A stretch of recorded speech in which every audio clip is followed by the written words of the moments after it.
Hello everybody, study पाठशाला में आपका बहुत बहुत स्वागत है। आज के हिस्टोरिकल एनालिसिस सेशन में हम करने वाले हैं आज चर्चा 1951 अक्टूबर 25 डैट इज़ आज ही के दिन 1951 में इंडिया में एक बहुत बड़ी डेमोक्रेटिक एक्सरसाइज हुई थी जिसको हम कहते हैं first general election of India. बहुत ज़्यादा डाउट्स थे जब इंडिया आज़ाद हुआ था कि किस तरीके से डेमोक्रेसी को संभाला जाएगा और इलेक्शन कराया जाएगा, क्योंकि तब पॉपुलेशन बहुत ज़्यादा थी, 36 करोड़ पॉपुलेशन थी और आज़ादी के बाद के चैलेंजेस बहुत ज़्यादा थे। और वेस्टर्न कंट्रीज़ का तो ऐसा मानना था कि इंडिया जैसी जो कंट्री है जो इतने चैलेंजेस से उभर के निकली है वो एज अ डेमोक्रेसी सर्वाइव ही नहीं कर सकती। तो आज हम टेल पढ़ेंगे, हिस्ट्री पढ़ेंगे फर्स्ट जनरल इलेक्शन की कि किस तरीके से वो होता है और उसका रिजल्ट भी बाद में क्या आएगा। So will be doing about India's first general election. तो ये आप देख सकते हैं, ये मैप है इंडिया का 1951 में। तो इंडिया का मैप वैसा नहीं था जैसा आज है, काफ़ी चेंजेस इसके अंदर हुए हैं। अंदर स्टेट्स, कुछ स्टेट्स को तोड़ा गया है, कुछ नई स्टेट्स बनी हैं। तो उस टाइम पे जो मैप था कुछ इस तरीके का दिखता था, जिसमें मद्रास प्रेसिडेंसी अभी भी थी, बॉम्बे प्रेसिडेंसी थी, Hyderabad as a state exist करती थी, मध्य प्रदेश का डिफरेंट एरिया था, उत्तराखंड स्टेट नहीं थी, झारखंड स्टेट नहीं थी, छत्तीसगढ़ स्टेट नहीं थी, हरियाणा स्टेट भी नहीं थी, और पंजाब आपको यहाँ पे बड़ा दिख रहा है। पेप्सू नाम की जो यहाँ पे टेरिटरी है वो भी थी, जो कि प्रिंसली स्टेट से बनी थी। सो काफ़ी डिफरेंट मैप था with in the Indian territory. ये इंडियन टेरिटरी के अंदर की बात हो रही है, जो ओवरऑल इंडियन टेरिटरी है वो तो वही है। So this is the map जिसमें फर्स्ट जनरल इलेक्शन यहाँ पे करवाया जाएगा। तो जब भी स्टोरी आती है फर्स्ट जनरल इलेक्शन की, तो किस बेसिस पे हुए वो 1949 26 नवंबर को कॉन्स्टिट्यूंट असेंबली ने 2-3 साल लगा के कॉन्स्टिट्यूशन को तैयार किया। अब उसी के बेसिस पे इलेक्शन होना था।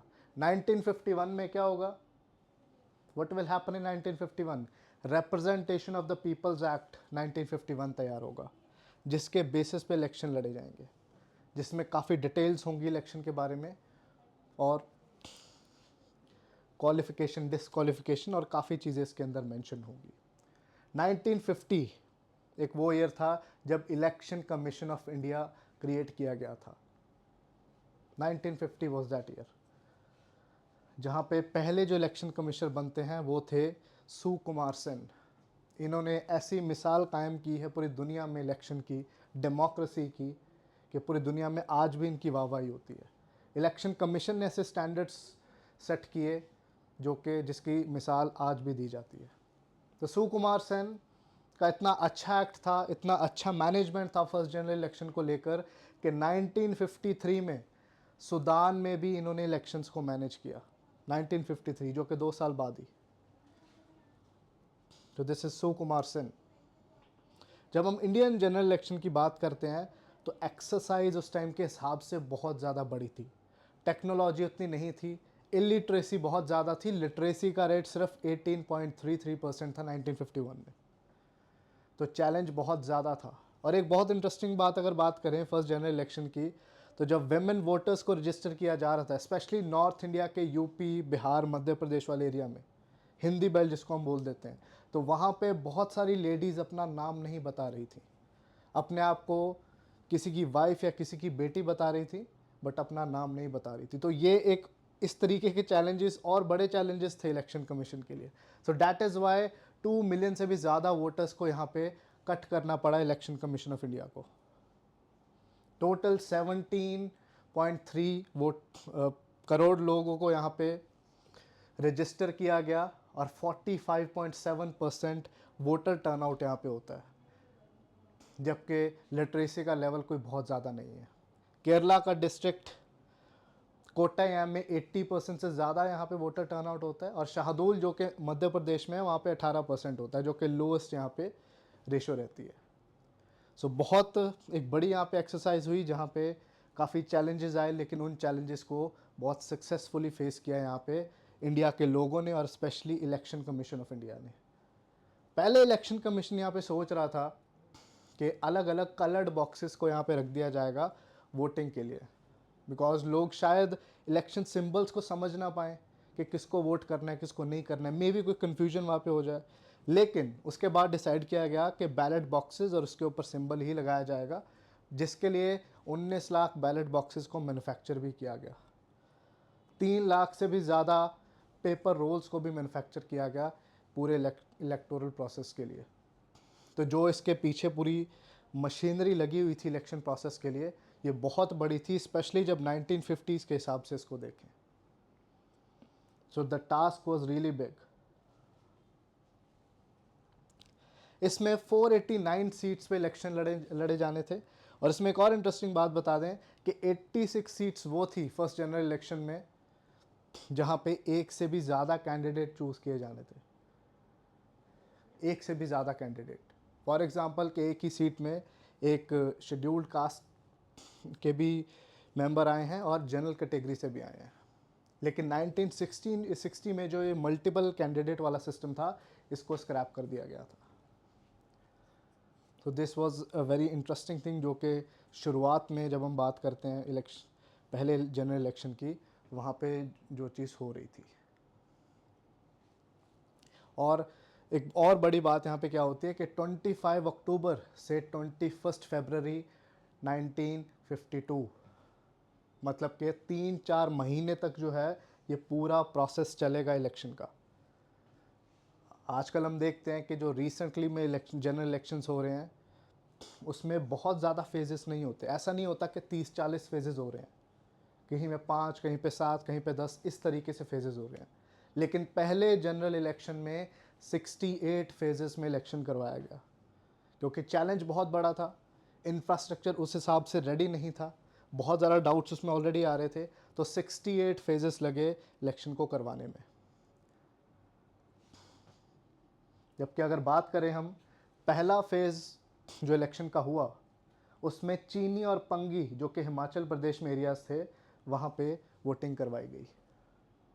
अब 1951 के एंड में यहाँ पे वोटिंग इसलिए करवाएगी क्योंकि 1952 जब जैन और फेब आएगा, तो उस टाइम पे हिमाचल में काफ़ी ठंड होती है, तो मूवमेंट वहाँ पे रिस्ट्रिक्ट हो सकती थी, जिसकी वजह से पहले ही हिमाचल में करवा दिया गया। और लेटर ऑन 68 जो फेज़ है वो यूपी में करवाया गया, जो कि 21 फरवरी को मुकम्मल होता है, ख़त्म होता है। तो काफ़ी लंबा प्रोसेस इसमें लगा, लेकिन ओवरऑल देखें तो बहुत सक्सेसफुल तरीके से इसको कंडक्ट करवाया गया, जहाँ पे थाउजेंड्स में हमारी मैन पावर लग रही थी। बहुत ज़्यादा यहाँ पे इंफ्रास्ट्रक्चर का भी यूज़ हो रहा था, और डेमोक्रेसी का जो ये प्रोसेस था, पूरी दुनिया इस पर नज़र रखी हुई थी। वेस्टर्न कंट्रीज़ जो कि लगातार, ऐसा उनका मानना था कि इंडिया में डेमोक्रेसी नहीं टिक पाएगी, लोग इस प्रोसेस को समझेंगे ही नहीं शायद, जो कि वोटिंग का प्रोसेस है, उसको गलत भी यहाँ पे साबित करना था, और गलत साबित यहाँ पे किया भी गया, जिस तरीके से पूरा प्रोसेस हुआ।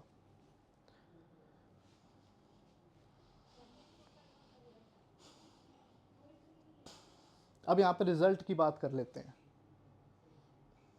अब जब, और याद रखना, जब आज़ादी हुई तो सबसे बड़ी जो ऑर्गेनाइजेशन थी, जिसका पार्ट कंसिडर किया जाता है कि सबसे ज़्यादा था पूरी नेशनलिस्ट मूवमेंट में, वो कांग्रेस ही थी, जिसके लीडर उस टाइम पे जो चल रहे थे वो थे जवाहरलाल नेहरू, जो कि फर्स्ट पीएम भी बनते हैं। हालांकि और भी पार्टीज़ थी जिनका रोल काफ़ी इंपॉर्टेंट है, जैसे कि communist party, socialist party. Doctor B R. Ambedkar बाद में अलग हो जाते हैं, अपनी रिपब्लिकन पार्टी बना लेते हैं। लेकिन ये बात क्लियर थी कि जब आज़ादी के 2-3 साल ही हुए हैं, और जो सबसे पॉपुलर पार्टी और जो एक अम्ब्रेला पार्टी की तरह उभर के आई थी, जिसमें बहुत अलग अलग तरीके की आइडियोलॉजी के लोगों को भी शामिल किया गया था, उनके सक्सेस के चांसेस सबसे हाई थे, और यही होता भी है। 489 सीट्स में से 364 सीट्स जो हैं वो कांग्रेस यहाँ पे जीत जाती है। 44.9, दैट मीन्स लगभग 45% जो है उनको वोट यहाँ पे मिलता है, जो first pass the post system जो ऑलरेडी इंडिया अभी भी फॉलो करता है। उसके बाद जो सीटें मिलती हैं वो मिलती हैं कम्युनिस्ट पार्टी ऑफ इंडिया को 16 सीटें। लेकिन उनका जो वोट शेयर था वो बहुत कम था, वो 3% के अराउंड था। और उसके बाद 12 सीटें मिलती हैं यहाँ पे सोशलिस्ट पार्टी को, हालांकि उनका वोट शेयर ज़्यादा था, अराउंड 10% था। तो ये टॉप 3 यहाँ पे कैंडिडेट्स रहते हैं, टॉप 3 पार्टीज़ रहती हैं जो कि सक्सेसफुल होती हैं इस इलेक्शंस में। हालांकि इसको हम क्लीन स्वीप कह सकते हैं कांग्रेस की, जिसमें कांग्रेस ने बहुत भारी बहुमत हासिल किया और बहुत बड़ी जीत इनको मिलती है, और पीएम जो जवाहरलाल नेहरू तो फिर से पीएम बनते हैं। लेकिन यहाँ पे एक दो शॉक्स भी लगते हैं, एक दो अनएक्सपेक्टेड चीज़ें भी होती हैं, जैसे कि B.R. अम्बेडकर जी, वो कांग्रेस के एक लेसर नोन पर्सनालिटी से हार जाते हैं सेंट्रल बॉम्बे में, 15,000 वोट से हारते हैं। तो एक बहुत बड़ा यहाँ पे शौक था। आचार्य कृपलानी, वो भी यूपी से हार जाते हैं। और जो भारतीय जनसंघ की बात करें, जो कि अभी बीजेपी का आप कह सकते हैं कि प्रीडिसेसर है, उसको भी 2 या 3 सीटें मिलती हैं। हालांकि उनका वजूद कोई बहुत स्ट्रांग नहीं था उस टाइम पे।